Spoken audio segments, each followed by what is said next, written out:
Madeleine Jaine Lobsey, really welcome, welcome, welcome. I Thank am, you. yes, and look, I say that like that. So for those of you who are listening to today's episode, you want to know that on the one hand, I could say this is so overdue from where I'm at because I have had the privilege of knowing Madeleine now for 20 years and she is remarkable. And I know I talk about how much I'm always excited to be talking about with the people who I'm talking with. Like, that's just part of who I am because the people I have here are remarkable. Um, but yeah, it's much like when someone says to you as a mother, do you have a favorite? And of course, the politically correct thing to say is no. But you want to know, I love this woman. Like, there's just, and I'm going to share a little bit later on about how we did meet and why that's the case. But Madeleine, I really want to start with you and, why you're here specifically. What is this mission that you are on? Yeah. Well, I have had an obsession with leadership probably, I can't remember not really. So, since forever. And I think I've been on this discovery, mastery, passion journey for, I don't know, I mean, I'll be 50 in a couple of months, so however long that is. And I somewhere along the way, I've discovered different things about it that I've then got even more passionate about that.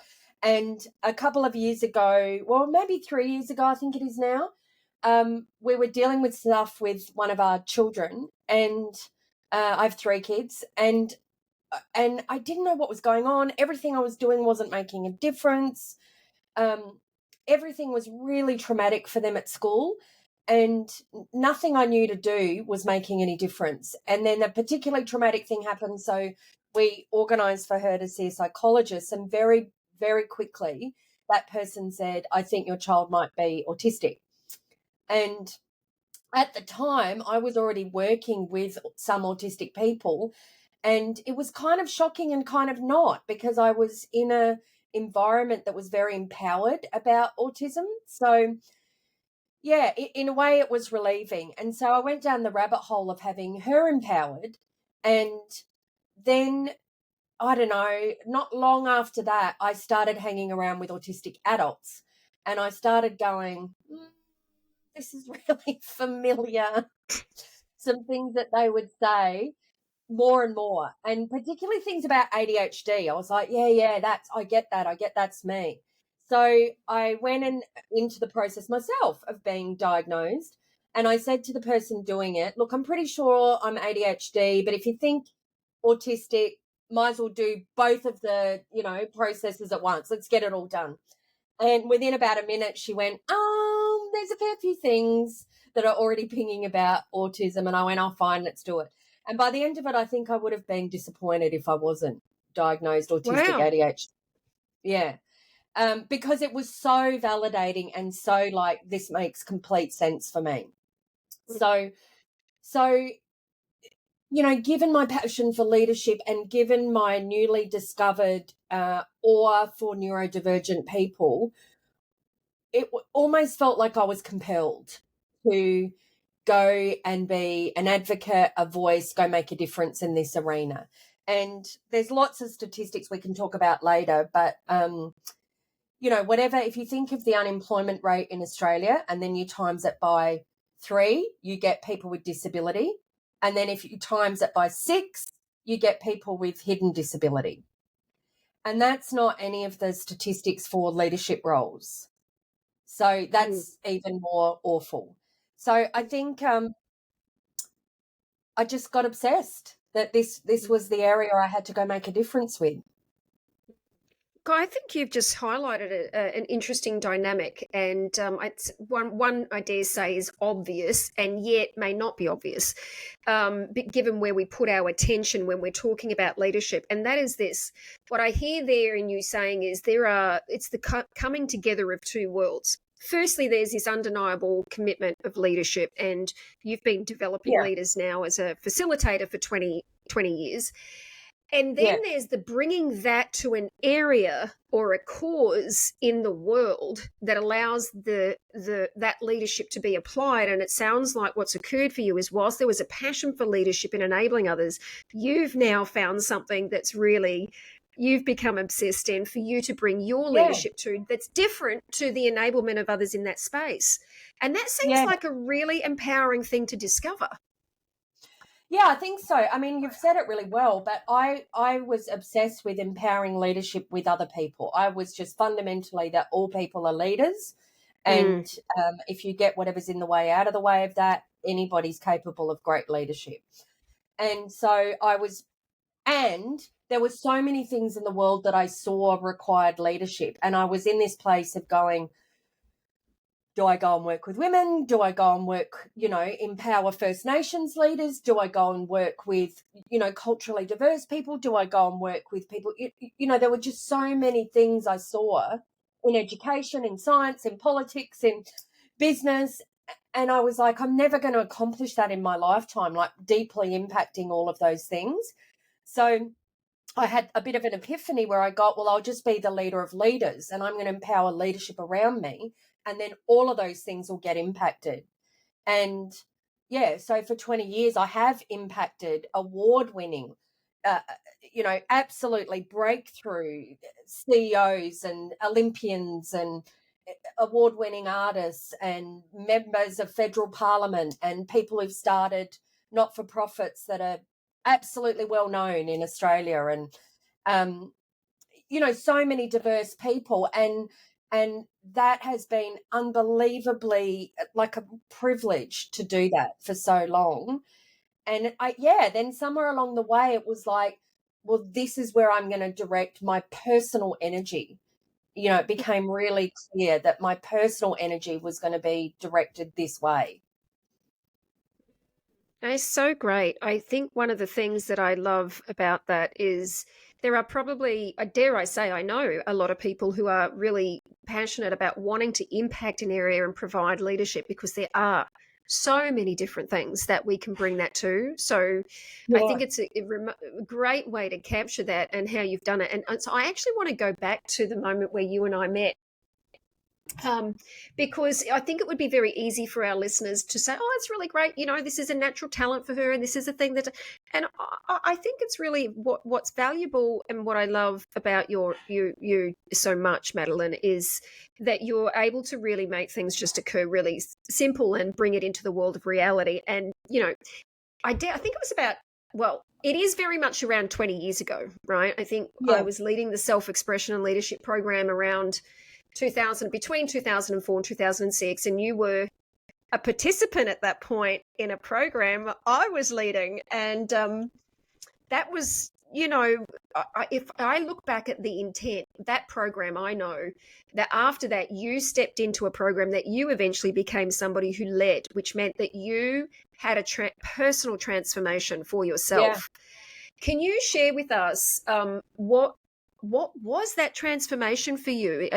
What happened that had you go from, or you could even tell us, what was the life that who were you before that moment, and what was the shift into the next? Yeah, well, it is really critical to say that there's nothing about my life or my leadership that's not a product of all the work I've done at Landmark Worldwide. There's just nothing. So it is important that people do know that, and I credit everything to that. And of course, you've got to take the work and master it yourself, right? But without the work, there's nothing. And so before, I mean, I lived in a 2-bedroom apartment in Bronte that I couldn't afford, but I didn't want to have anyone else in the house. So I had this insane rent with no one else there. And my house was just kind of like a dodgy thrift shop and a gallery all at once. Because, my identity self was like, I'm an artist, I'm a creative, I can't be organised to save myself. My electricity would get cut off, even not because I didn't have the money, but because I literally had no idea where the bill was or when it was due. I was like that kind of really all over the shop.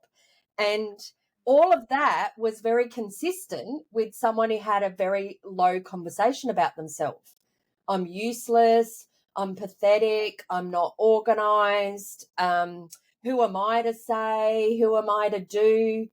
You know, all of those kind of conversations. So, of course, you don't know where your electricity bill is and you can't pay it. And I protected myself from the world with the whole being a creative, because then, you know, it was a great excuse always, but, oh, I'm just creative. But really, it was about a disempowering conversation about myself. And look, there were many transformations, you know, personal transformations that I had. And I really, it's so hard to remember because there have Well, been. can I ask you about one in particular? Yeah. I do Yeah. recall there being something, because number one, I just also want to acknowledge the power of what you're saying about the conversation, because I know for you, this is also playing out in your leadership today, which is the diversity of conversation, and the importance of conversation is at the thread of everything. So firstly, I just want to acknowledge that part. But the part that I'm really fascinated in, I think that is very poignant, is that there is a turning point where, and I've done this for myself, Madeleine, like when I'm really struggling or I don't have clarity or I'm stuck for some reason, what I know to be true is that I'm in my head looking at myself and I'm judging myself and my own capability and whether I can or can't do it. But the second my attention is out here with someone else, like when I'm present to somebody else's life or we're talking about supporting them, somehow there's just no question for me about myself. And suddenly I'm having an impact. And I know that you've mentioned something like that about yourself in the past and how you started to thrive when you got your attention out here in the world on others. Yeah, I mean, I do think that's critical. And, you know, Landmark's work was created by Werner Erhard, and he would say one of the fundamentals of leadership is being up to something bigger than yourself. Because it's exactly that. The moment that you have your attention off yourself, then what's in the foreground is what matters to you, what you care about, what you're up to in life. And for me, it stopped being about how am I going to get there or can I get there. It was like, well, I have to. And so I think that was part of it. And look, we do live in a world where in Australia particularly, where it's not great to show off and shine and, you know, all that tall poppy stuff. And so maybe less so now, I don't know. But at the time, I was like just adamant that being a show off was literally the worst thing that could ever happen. And, you know, people had used words like bossy for me before. So I was like, oh, you can't be bossy. No way. And you definitely can't show off. But I remember this ridiculous moment about, I saw Bono on something. Bono was talking about hunger. And he was talking about hunger. And I was thinking to myself, that's amazing that he's doing that, you know, that he's bringing that conversation up into the foreground for people. But I guarantee there's other people in the world that are actually doing more about it than Bono is. But without Bono, there's no conversation at the size and level and scope. So I guess I had this moment where I went, every cause, everything that matters needs a Bono size conversation. And what if I was the Bono of what mattered to people? What if I was willing to be Bono? Not have it be about me, but have it be about the size and scope of the conversation. So I started speaking like that's who I was in the world for the conversation. And then, I'm not saying it was easy because then there were a million other transformations, but I guess I had the power to have it not be about me.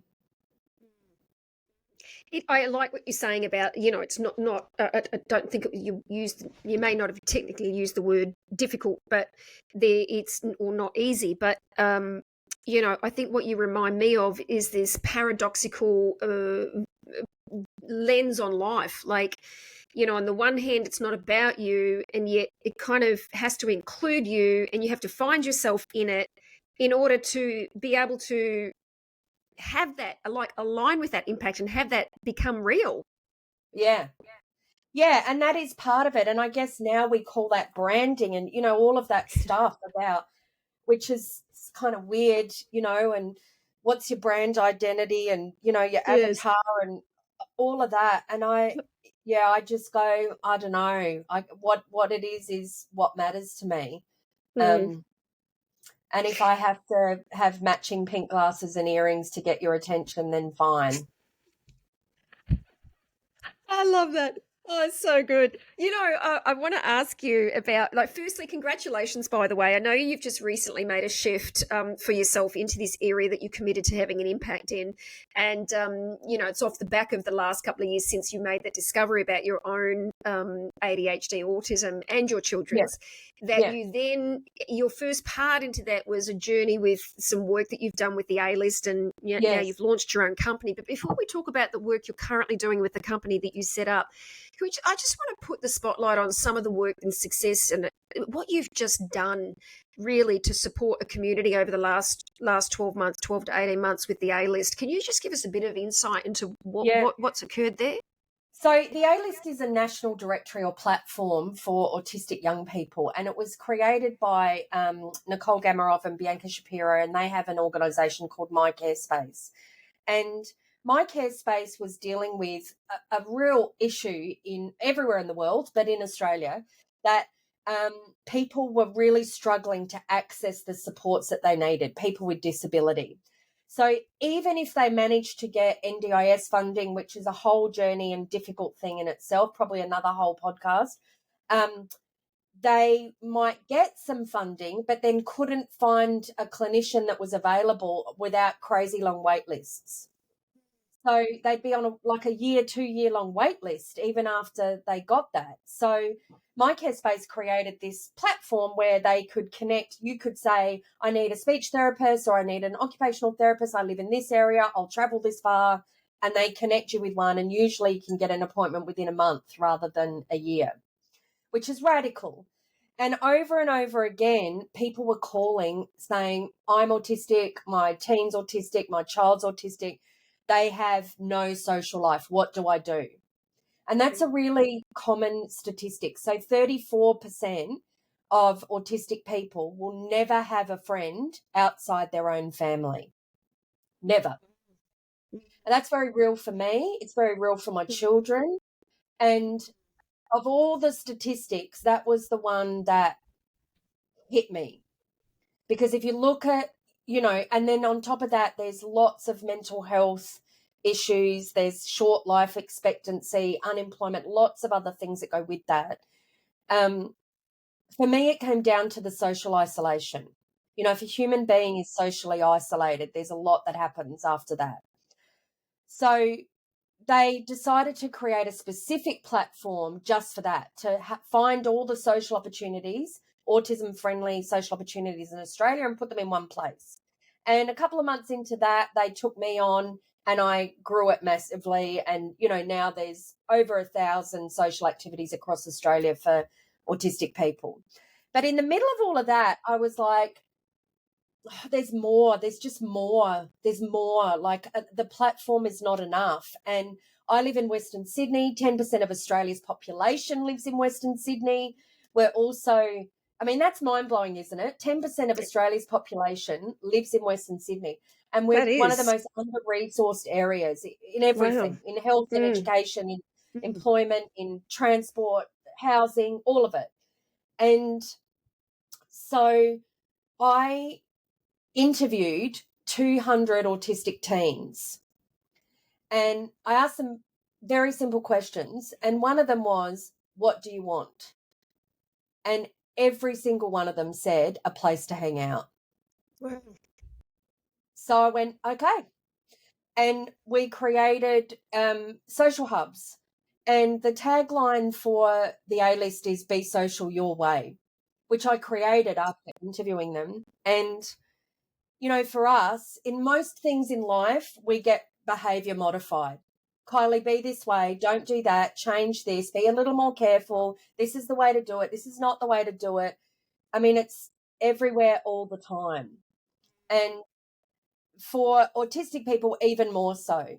You know, if you ask one of my children, what's the worst thing about being autistic, they'll say, when I have a meltdown in public. Not because of the meltdown, but because of the judgment. Profoundly embarrassing. So, and I'd spent all this time apologizing. I'm so sorry. They're okay. Just leave them alone. Like this big apology. So we created this space where there was no apology and no behavior modification. Right. And people were able to just be. And, you know, we've had all sorts of things happen, including, you know, mum turned up with a 14-year-old kid and said, oh, this is so-and-so. They've got the intellect of an 8-year-old and they're nonverbal. That's how they were introduced. Because that's what people expect you to do as a mother, as a child with disability. Everyone's going to say, can they talk? Can they not? Have they got an intellectual disability? Not always related at all with autism. But she was used to having to answer that question. And this guy, to regulate himself and deal with life, would pace up and down, up and down, up and down. And everybody always tried to stop him, and we didn't. And, you know, a little while into it, I noticed him looking at food, and I was like, are you hungry? And he's like, And I said, okay, do you want some?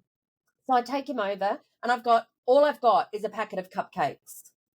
And I say to him, you can have this. And he says, I'm scared of germs.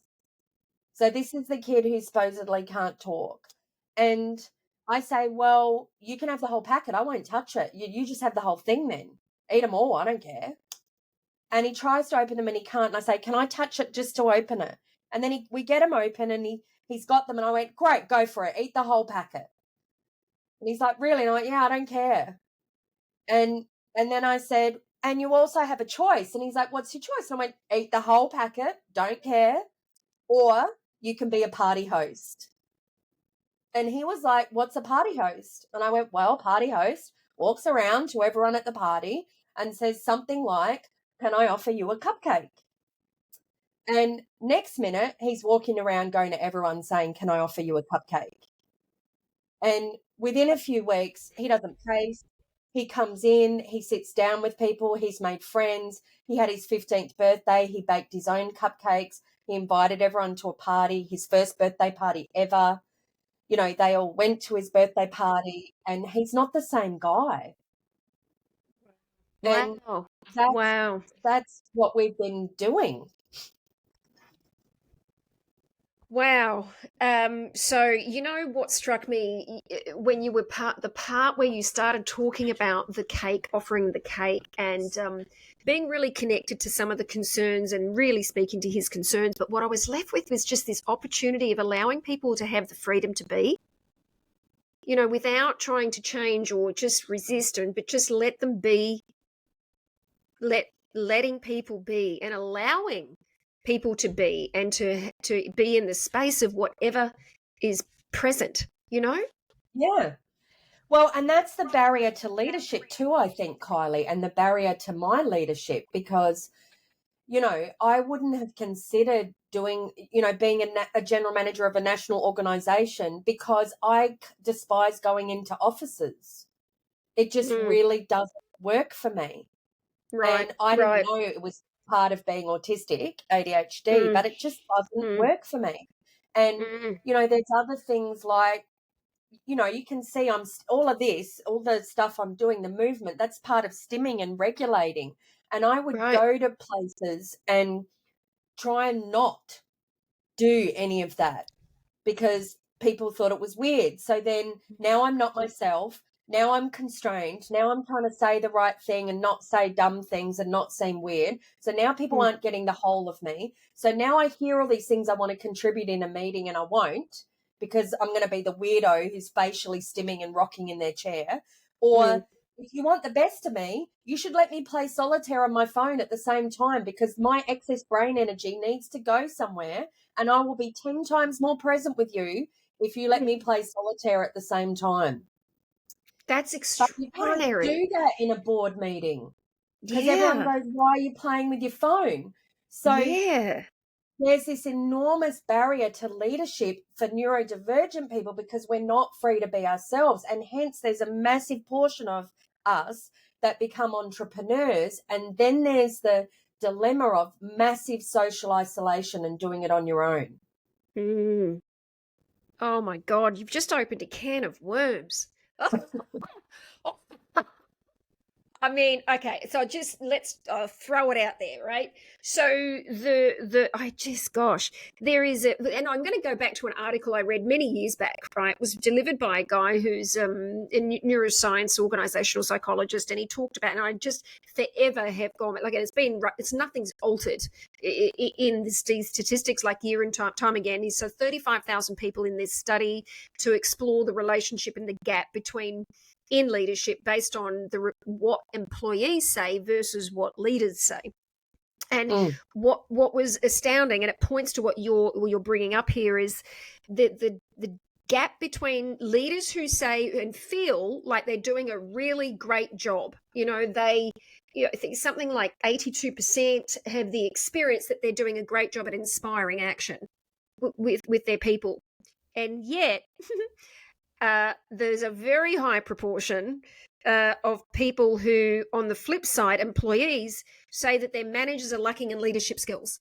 Same highness, around 80% on both. And that's like, well, if that doesn't say something, I don't know what does, right? But I think what's here is we have, and we're pointing to the rules, like there's a certain way one has to be or do in a particular environment, and if people don't comply to that way of being or that way of working, then somehow it's not, I don't know, it's just it doesn't belong here.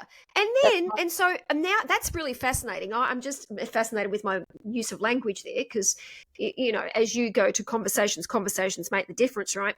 But we have this concern in organizations about belonging, and I know this must go to the heart of what you're now doing work on with Wondiverse, because ultimately what we're saying is everyone belongs. Yes. But how do we have everyone belong when we're dealing with two things? Number one, people who are trying to alter their behavior in order to try and fit into an environment. And then in that environment, you've got leaders who are perpetuating a particular approach to things, which continues to make those people feel like they do not belong. How do we deal with that? Well, that is why Wondiverse exists. Good. Nice segue. Because I was like, what the heck am I going to tackle? Because I felt like I was beginning to impact what I like to call the lost souls with teenagers, because particularly with anything, but with things like autism, you get a lot of early intervention when you're young, if they spot it early. I mean, I was 49 when I was diagnosed, right? So you get a lot of early intervention, and then they come back again and are very interested in you as you finish school, and they do all this school leaver stuff.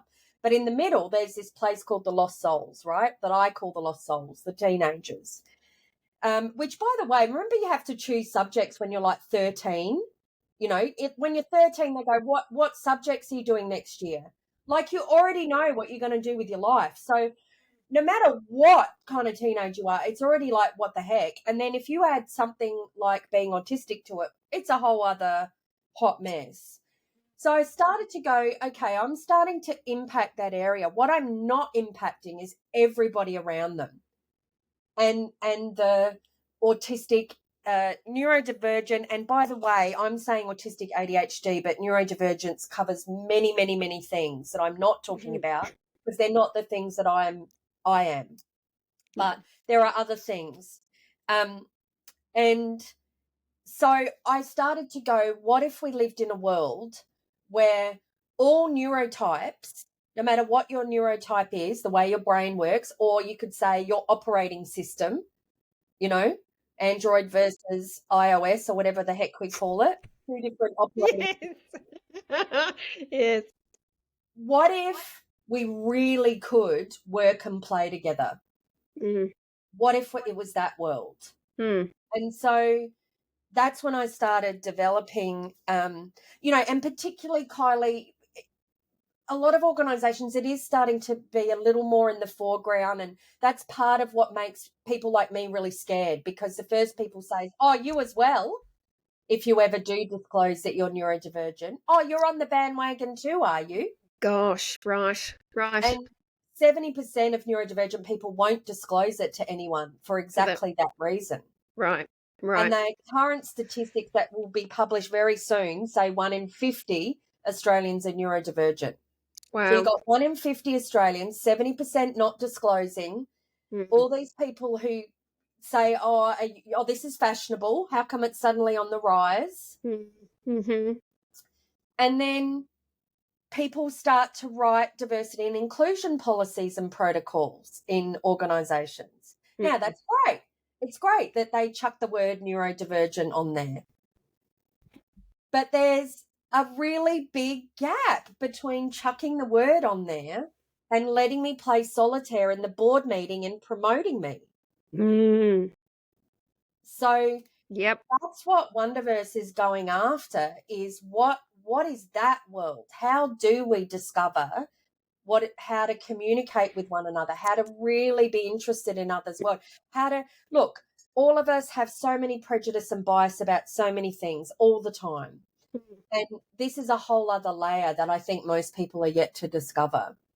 Well, it's just great. You know what the area, and look, I get there's a specific area that you're honing in on, which is coming down to clarity about the interpretation layer number one.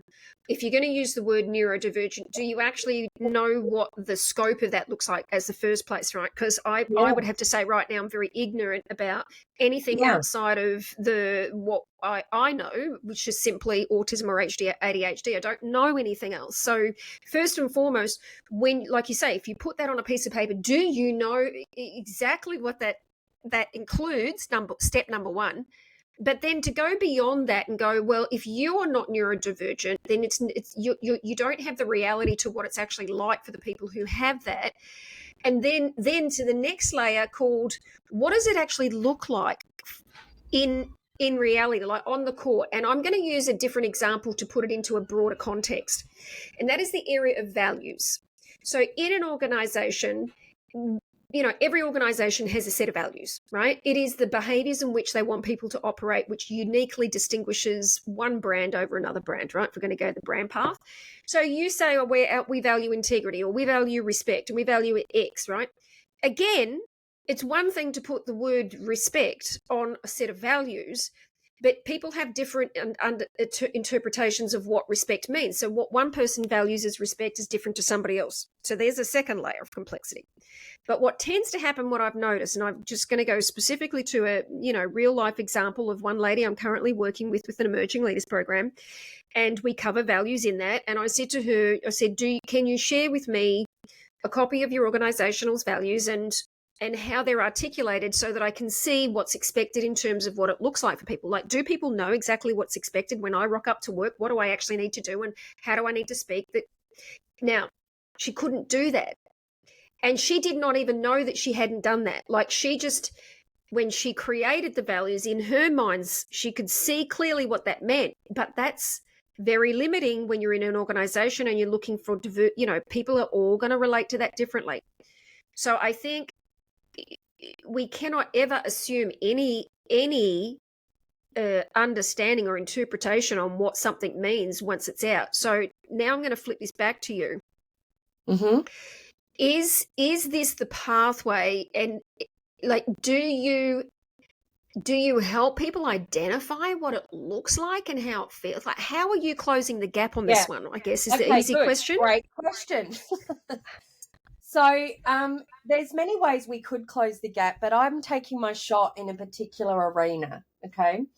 And I don't know if you remember, but for most Australians, Kylie, when we were little, like 2 or 3, one of the first things our mums did, usually mums, one of the first things our mums did was take us to the local playgroup.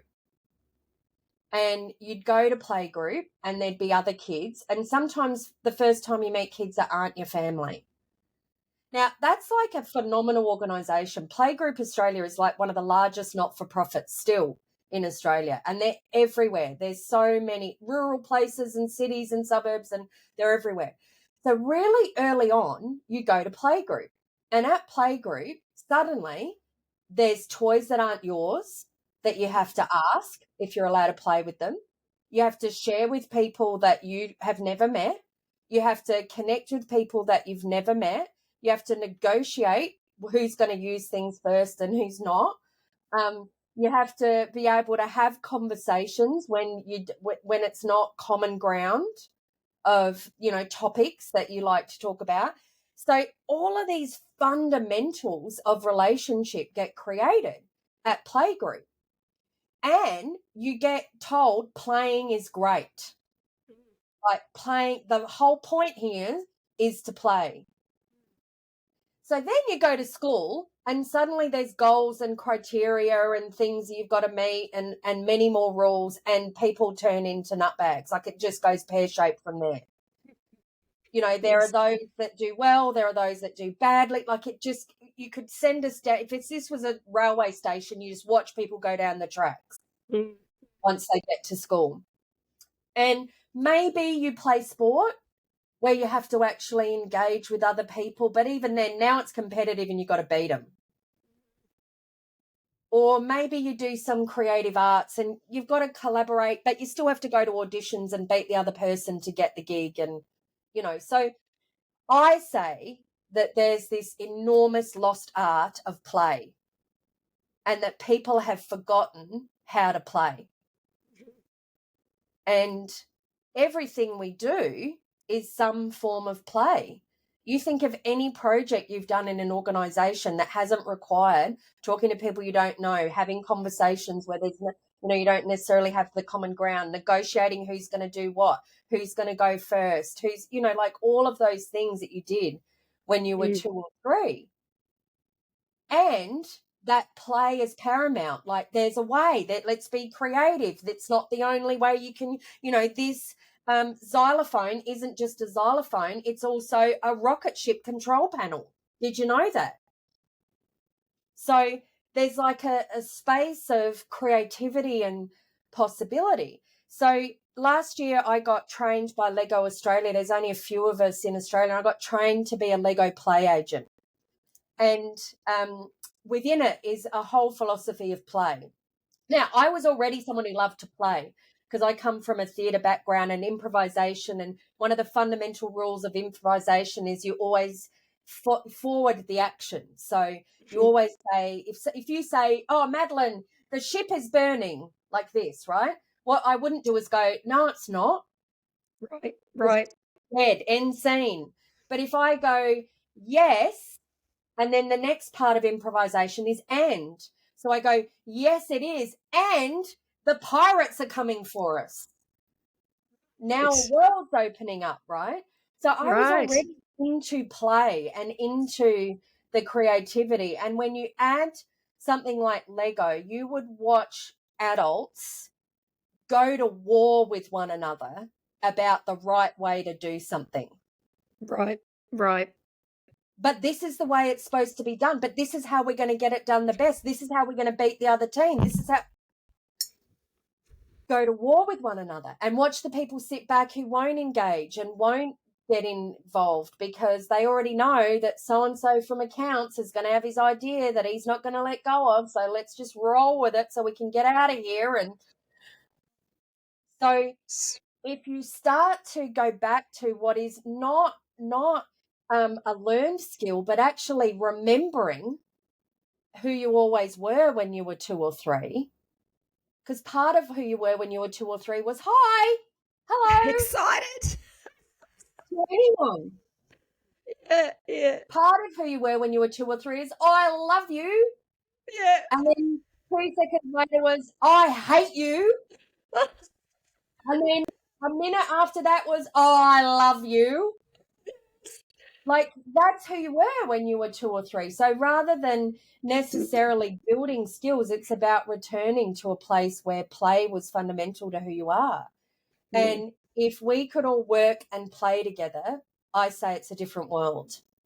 That's remarkable. Oh, I love something that I saw in that I've never seen before, because I'm listening here to what you were creating and I'm like, wow, what is she talking about here? I'm like, yeah, I kind of do remember that. So you really, I was kind of with you and understanding this whole world. And then suddenly what I noticed about as an adult, what I hear is so impactful about that, which is addressing one of the biggest complaints in our workplaces is validation.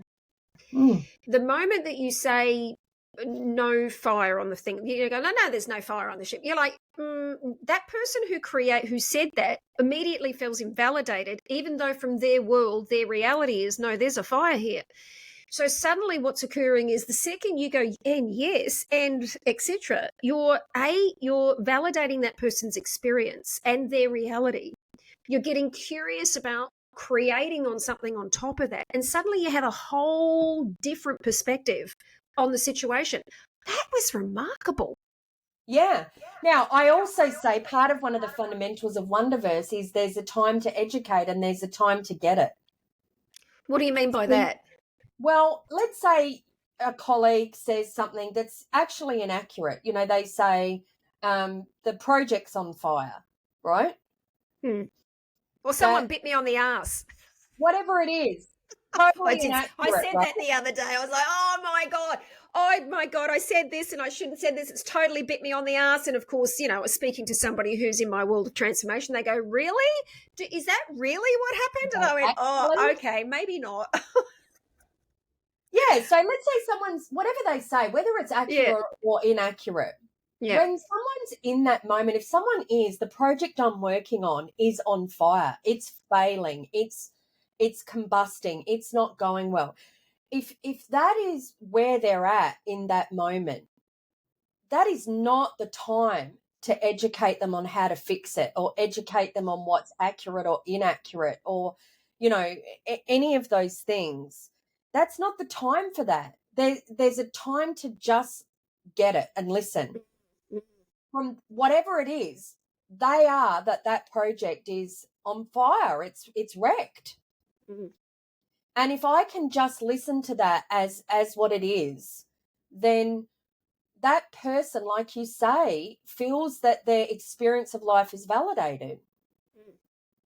And then when that experience of life is invalidated, maybe at some point after that, it's like, well, let's look together. Here's the possible things, another way of looking at this, or here's the possible actions we could take. But if I am that my project's on fire and somebody says to me, well, you're not looking at it accurately and there's 3 things we could do to fix it now, I want to punch them and I'm out. Yes. Yes. Yes. And, I don't know about you, but as remarkable and as experienced as I am, there are times when I think the project's on fire, whether it is or isn't. Yep. Yeah, 100%. That it doesn't make me better or a better leader just to have it all together all the time or, not have the ability to listen to other people who may have been in the job for 5 minutes, what their contribution is. Yeah, yeah. It really is a very important distinction to get in every aspect of life. And whilst you were giving that particular example, I mean, there's probably, it's very evident, say, in organizations, especially, or in life when that happens and how valuable it is. But as you were just saying that about, your own experience of it showing up on, it's the same, I think there are times, certainly in my experience as a mother, when my teenagers are just being defiant in my experience, I even notice I have to stop coaching myself and allow myself to be okay to be with. I have the experience that they're being defiant. That is my experience in that moment. That's not the time to have the coaching conversation with myself about how to fix it. It's like, well, this is your experience right now. And they're also having their experience right now, and anytime I've tried to get in there and fix that, when I don't get that, it does not go well. And of course, they completely resist. And then, the house stays the way that the house stays for the next week.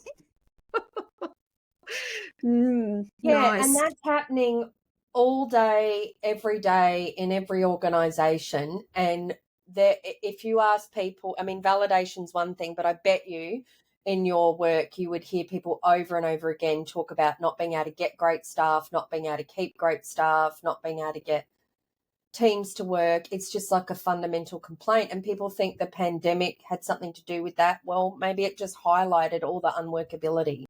Yeah, absolutely.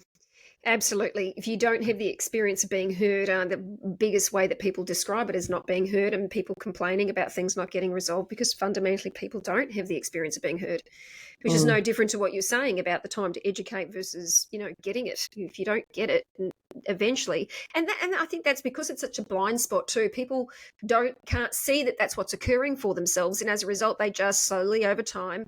And where there's a big statistic at the moment, actually globally, that says I think it's 67% of employees globally are quietly quitting.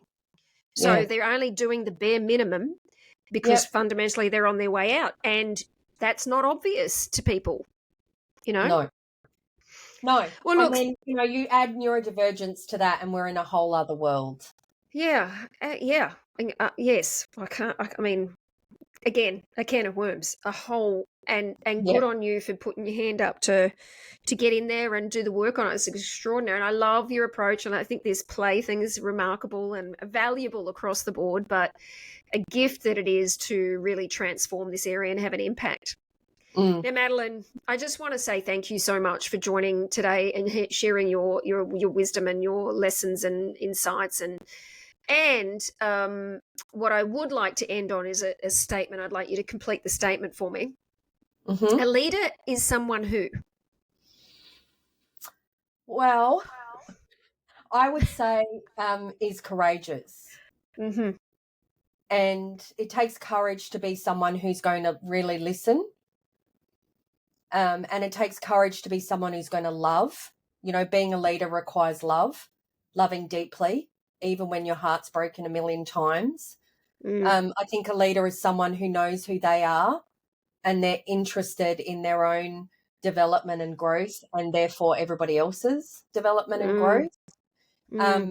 And I think there's someone who embraces themselves, embraces others, and enjoys the lifelong mastery of whatever they're out to master. That's really beautiful. Thank you. And what is the best way for people to be able to connect and learn more about your work and the mission? So they should just go to Wondiverse, which is Wondiverse, .com.au, and that's how they'll find me. Fantastic. We will put all the details into the show notes, and we'll also include a link to find and connect with you on LinkedIn as well. And thank you again, Madeleine. It's been remarkable. I love you, and I love your work. And thank you for the contribution, the difference that you've made to thousands and hundreds of people. So thank you. Thank you. Yay, we did it.